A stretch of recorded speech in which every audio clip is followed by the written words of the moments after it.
Recognized as World Cancer Day, February 4th is set aside to support the fight against cancer goals, one of which is to reduce illness and death caused by cancer. Now, the day is also an opportunity to enlighten the world on the progress made so far in the fight against the global cancer pandemic. Now, the Union for International Cancer Control says the theme for 2019 World Cancer Day, which is I am and I will, is to acknowledge that everyone has the capacity to address the cancer burden. How can the myth surrounding cancer be dispelled to enable people understand the disease and fight it better? Does everyone truly possess the capacity to address the cancer burden? And are there proven ways to reduce cancer risk factors? We will be back to discuss these and other cancer-related issues on Nigeria Today. I am JIBUNOH. Welcome.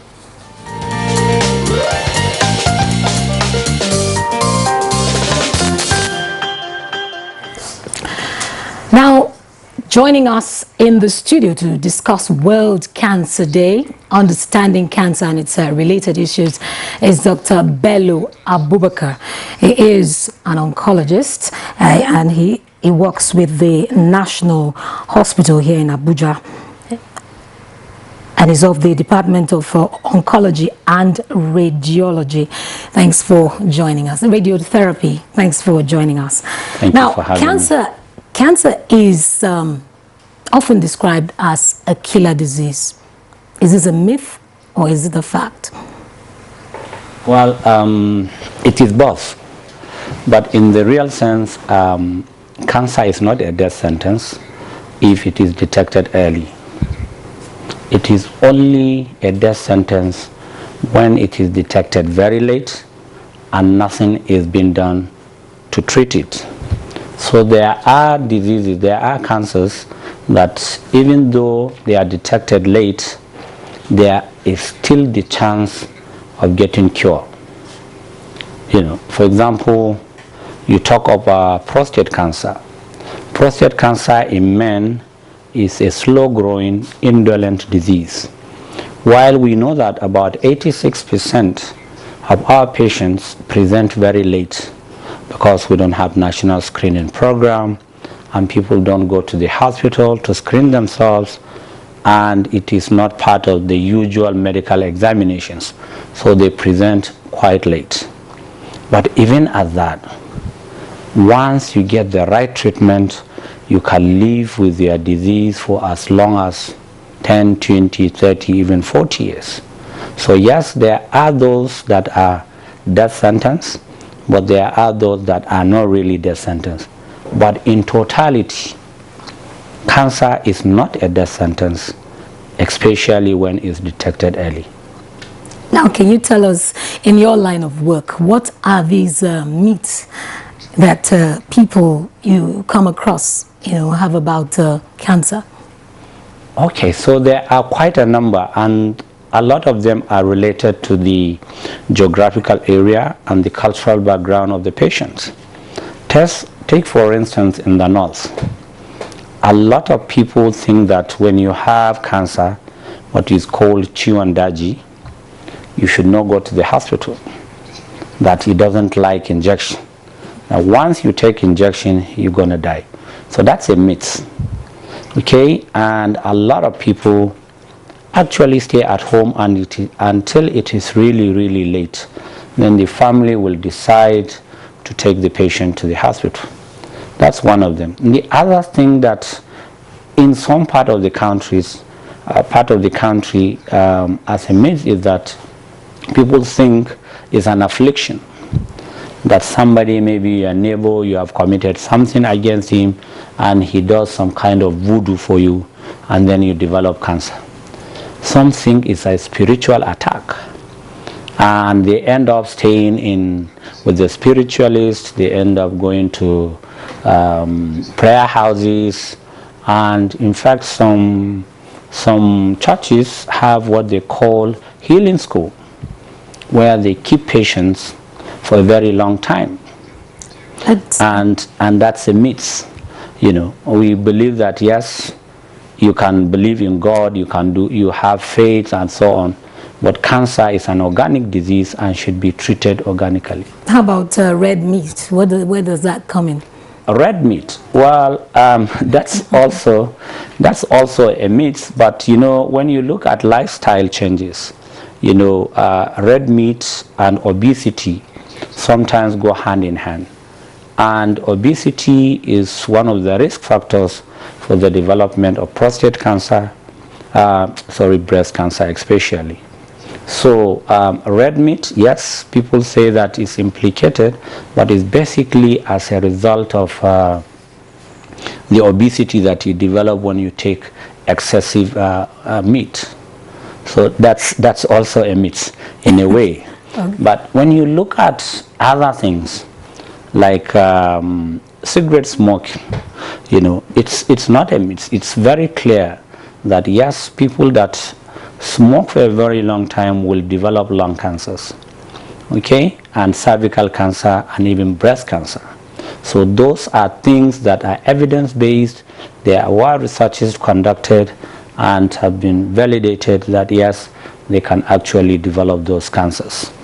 Now there are other things like infections. There are certain infections that can actually cause cancers. The human papilloma virus is the culprit for the development of cervical cancer, and there is a vaccine that can actually prevent that from development. So we know now that there are certain infections that can actually lead to the development of cancers. The human papilloma virus for the cervical cancer, the hepatitis virus for the liver cancer, and in fact, even the HIV virus can actually aggravate the development of certain cancers. Okay. Those are called the age-defining malignancies. Now, yes. You've mentioned about 2 cancers. Now, what are the types of cancers, and which ones are most prevalent worldwide and back home here in Nigeria? So, every part of the body, yes, every part of the body can actually develop cancer. From the skin on the head to the toes. So you can actually have cancer of the head, the brain, the eye, the ear, the nose, the breast, the stomach, lungs, liver, everywhere.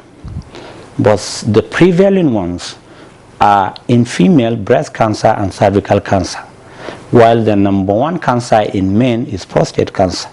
Of course, we have others like the colon cancer, that is the intestinal cancers that are also on the rise, okay, and the liver cancer because of the infection with the hepatitis virus. So basically, we have cancer of literally every organ in the body. So, because what really happens is that once you have uncontrolled, unchallenged proliferation or development of the cells, you can have cancer at that organ. And usually what happens is that there is what is called mutation. Okay, so mutations happen on that particular cells, and they begin to develop uncontrollably. They become immortal.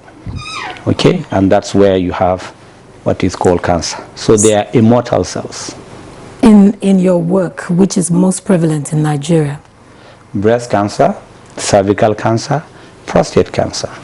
Why are these prevalent here? Well, statistically, 1 out of every woman, out of 8 women will develop breast cancer in her lifetime. So this is the statistics. Because of the risk factors that are attributed to those type of cancers, 1 out of every woman will develop breast cancer in her lifetime. Just like 1 out of 7 men will develop prostate cancer in their lifetime. In fact, 1 out of 4 black people will develop breast cancer and prostate cancer in their lifetime. Why is this? Is it the lifestyle, or is it the diet? What's the issue? Some have genetic predisposition. Some have genetic predisposition. Some are as a result of the risk factors that are involved. The most important risk factor of developing breast cancer, for example, is being a woman. That's the most important risk factor of developing breast cancer. But cervical cancer is as a result of an infection. The human papilloma virus accounts for 80 to 95% of all the cervical cancers. Of course, we have few others that are as a result of trauma around the cervix and so on and so forth. But if we can institutionalize the vaccine for the human papilloma virus, we should be able to eradicate totally cervical cancer in the country. Those at risk, what can they do, especially the hereditary cancer, those who have hereditary cancers? Well, it's difficult. You know, when you make a diagnosis that this person has a hereditary gene that will predispose him to developing breast cancer, there are many things that can be done. One is to take preventive drugs. There are, for breast cancer, there is what is called the BRCA gene. So if a woman has inherited the BRCA gene, she is about 60 times more likely to develop breast cancer than the ordinary person. So in other words, there really isn't much you can do? No, there is much that you can do. Like? So if you've done the test and you've confirmed, you can actually do what is called bilateral mastectomy. You can actually remove the breast and do reconstruction, and it reduces your risk of developing breast cancer by 2 to 3%. Okay, that is one. And you can also take drugs like raloxifene, like tamoxifen. That also reduces the chances of developing the breast cancer. So there are a couple of things that you can actually do, if you know. But not many people go for testing even when they have a family history of that cancer. Okay, we'll continue with this discussion, but for now, we will be joining our correspondent Alika Okpanachi, who was on the street earlier, to ask Nigerians what they know about cancer. Stay with us.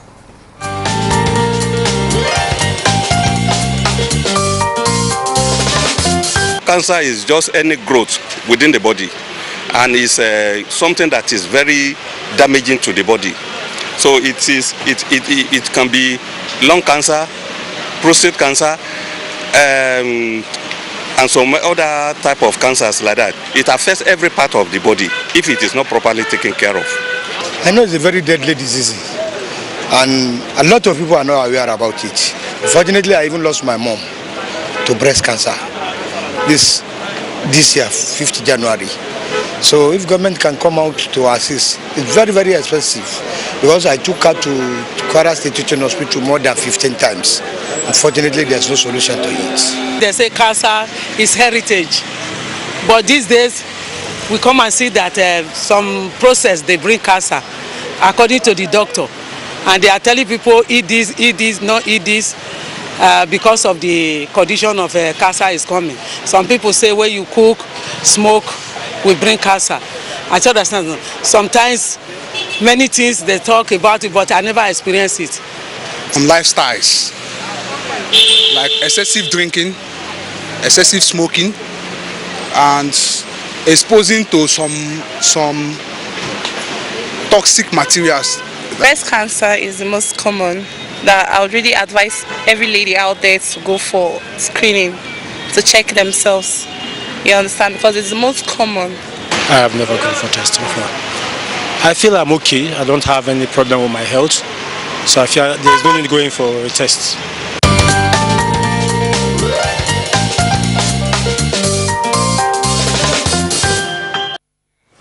We're back in the studio with Dr. Bello of the National Hospital. He's an oncologist, and we've been talking about cancer. You listen to Nigerians. Do you think they have the right idea of the dangers of cancer and how people get cancer? Yes, a lot of them are quite brilliant. I'm so impressed. The guy was talking about lifestyles, and he was able to enumerate some of the risk factors. He mentioned cigarette smoking. He mentioned excessive use of alcohol. That's his words, and that's exactly what it meant. Excessive use of alcohol can predispose to liver cancer or even liver cirrhosis. So, I mean, I'm so happy that there is so much awareness out there. Now, what are the telltale signs of cancer? What should people look out for? Well, it depends on the particular type of cancer that you are actually looking for. So most cancers will have particular signs and symptoms. Now, bottom line is most people that have cancers, if advanced, will have weight loss of appetite and so on, lethargy and the feeling of unwell. Now, depending on the type of cancer you are looking at, if you talk of cervical cancer, for example, there is what is called postcoital bleeding. So people after having an intercourse will tend to see blood. That is the early signs that will warrant someone to go to hospital. The other signs include, discharges that are foul smelling and so on, and then lower abdominal pain. By the time a woman has very low, painful coitus, that means the disease is advanced. Okay, so you look at breast cancer, for example, people will feel some kind of lump in the breast, which is not usually there. We tend to advocate for self-breast examination, where the woman examines her breast every month at a particular time, depending on whether she is menopausal or premenopausal. So lump is the first thing that the patient will feel, and it's usually painless until it has grown to a certain level, to a certain size. Then it becomes painful. Sometimes women, when they press their nipple, they will see that there is bloody discharge, not just ordinary discharge, bloody discharge. Those are things that should make somebody to really go to the hospital. In some instances of breast cancers, you don't even have all those lumps, discharges, but you feel a kind of a lump in the armpit. That may suggest also breast cancer. So depending on the particular type of cancers, the symptoms really varies. Now, what are the advantages of early detection? Because some people, after detecting cancer, after going through some form of treatment, the cancer returns sometimes. So why does this happen? Well, early detection, is the dictum, saves life. In other words, if you can detect it very early, it can be cured. However, depending on the type of treatment that you have received and the type of follow-up that you do, some of the diseases can actually come back. There are too many things surrounding cancer that we are still researching. Why do they come back? But somebody will tell you that cancer in itself is a genetic disease. If I take some cancer cells and swallow them, they will not develop in me. Or if I implant them or inject them in my body, they will not develop.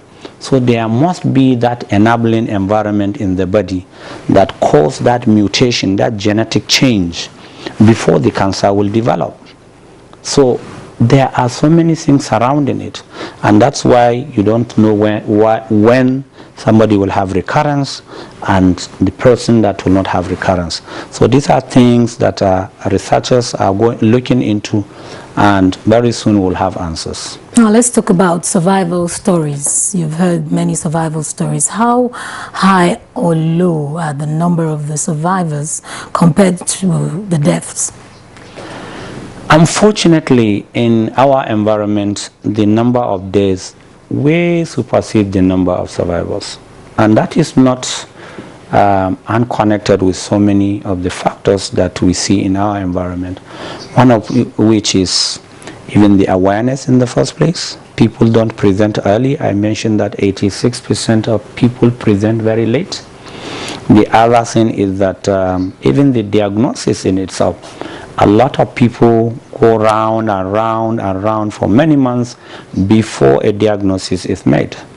In fact, the average time we found out is about 3 months before one diagnosis is made, because the patient goes, he feels this, he feels that, and the doctor is not even thinking of cancer. in the first place. So it takes a long time to make a diagnosis. Then the treatment options. We don't have so many treatment options in the country. I'll give you an example. This country requires 180 radiotherapy machines for the treatment of cancer. We have just, as of today, not more than three that are functional. In fact, the only standard state-of-the-art machine is only the one in the National Hospital. So you can imagine how many people are queuing up for that treatment. Some will have to wait for many months. The disease is not going to wait for you. So, and drugs. Accessing drugs also is a very big issue for chemotherapy. Some of the drugs are so expensive. If a patient has a HER2 positive breast cancer, she will require nothing less than 20 to 25 million naira to treat that disease. And all of us are using out-of-pocket expenses. There is no insurance coverage for any type of cancer in this country. So there are multifactorial reasons why people die. But in spite of that, we have some very interesting and fantastic results that we've seen. We have treated patients that are stage 4 breast cancer, and 10 years down the line, they are still alive and healthy and free of their disease. How about alternative medicine? Can this help, since chemo is really expensive? Well, I am an orthodox doctor.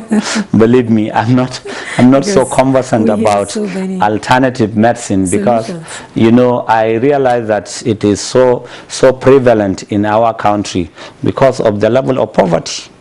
If you go to other countries where they are supported by government, by insurance, you don't see that kind of people running to alternative medicine.